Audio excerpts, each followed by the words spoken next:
ये आ रही है कि लव अफेयर के चलते अर्चना तिवारी गायब हुई थी और गायब होने से पहले अर्चना ने एक नया मोबाइल फोन खरीदा था। सूत्रों के हवाले से मिल रही है जानकारी और अर्चना ने शुजालपुर के एक शख्स से कॉल की थी और बात हुई थी उसकी, और बताया जा रहा है कि इसी शख्स के साथ उनका प्रेम संबंध था।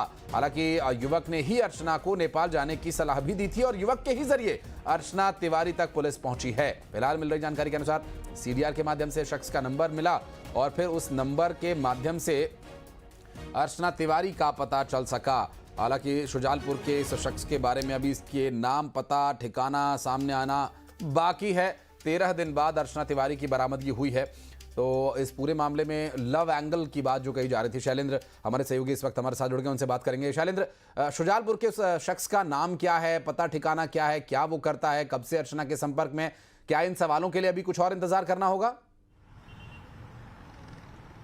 देखिए, मैं अगर युवक के नाम की बात करूं तो सारांश नाम का युवक है जिसके वो संपर्क में थी, और वो बताया जा रहा है कि वो इटारसी में ट्रेन से उतरती है और इटारसी में ट्रेन से उतरने के बाद वो शुजालपुर जाती है और 2 दिन तक शुजालपुर में सारांश के साथ ही वो वहाँ पर रहती है। लेकिन जैसे ही उसके परिवार की तरफ से 9 तारीख को यहाँ गुमशुदगी दर्ज कराती है और जीआरपी जब एक्टिव हो जाती है तो उसके बाद सारांश ही उसे नेपाल जाने की सलाह देता है, क्योंकि पहले से प्लानिंग पूरी तरीके से थी।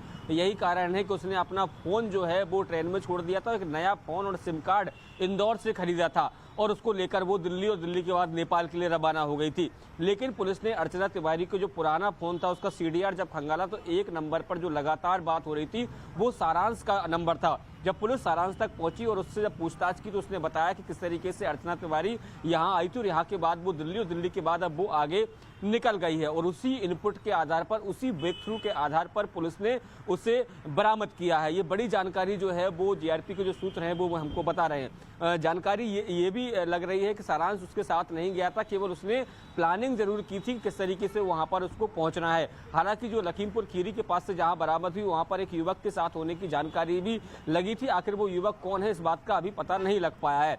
इसके साथ ही जिस तरीके से राम तोमर का जो कनेक्शन जुड़ा था ग्वालियर से, ये पता चला था कि राम तोमर की तरफ से ही उसका टिकट जो है वो इंदौर से कराया गया था। तो हालांकि राम तोमर को वो लेकर हिरासत में लिया गया था, उससे भी तमाम पूछताछ की गई थी। हालांकि राम तोमर ने साफ ये कहा था कि अर्चना तिवारी को वो नहीं जानता है, उसका एक दोस्त राजावत है, उसके थ्रू उसका टिकट किया गया था।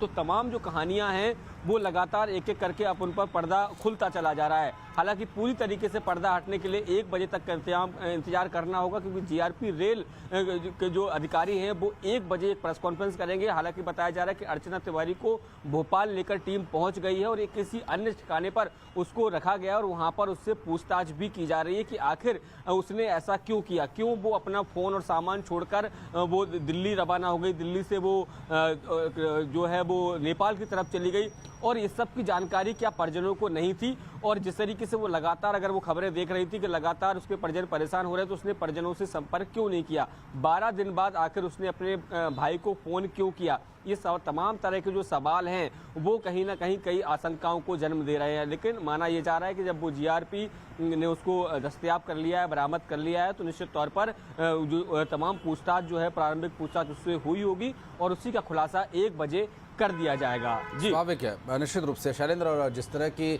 जो कड़ियां जुड़ी उनसे ये स्पष्ट हुआ, और इस बात की आशंका पहले भी जताई गई थी कि राम तोमर का हो सकता है कि ऐसा भी कोई कनेक्शन हो कि किसी के द्वारा करवाया गया टिकट हो, तो उससे भी कड़ी कहीं ना कहीं जुड़ी। लेकिन जो अब तक सूत्र बता रहे हैं शैलेंद्र, उसमें ये बात सामने आ रही है कि शुजालपुर में स्थित जो सारांश आपने बताया उस शख्स से ही पुलिस का संपर्क हुआ और उसी से अर्चना के बारे में जानकारी भी मिली। बिल्कुल बिल्कुल। देखिए, जो अर्चना तिवारी का जो मोबाइल है उसका सीडीआर जब निकाला गया तो उसमें एक एक करके लगातार जो है कई बार सारांश से बात होना अर्चना तिवारी की पाया गया, और यही कारण है कि पुलिस ने सारांश तिवारी को पूछताछ के लिए बुलाया और उसी पूछताछ में ही इस बात का पता चला कि वो दिल्ली की तरफ गई, और यही कारण है कि उसी इनपुट के आधार पर जीआरपी ग्वालियर को दिल्ली रवाना किया गया था। लेकिन जब वो वहाँ पहुँचते तो पता चलता है कि वो वहाँ से 1 दिन पहले ही मूव कर चुकी है।